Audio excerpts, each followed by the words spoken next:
दिला से हो कबले रही अकेला चेला भोला बाबा बुझिला के हो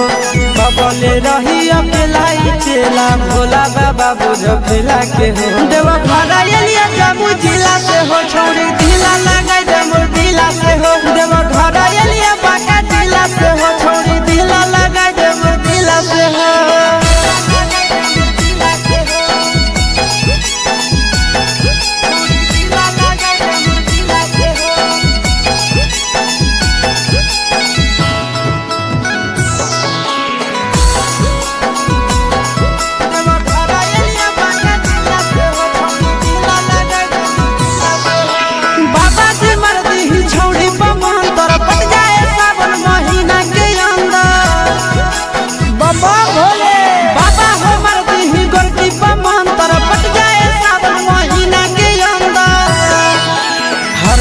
जलवा ढारे ले अइबो पैदल चाहे सकीला से हो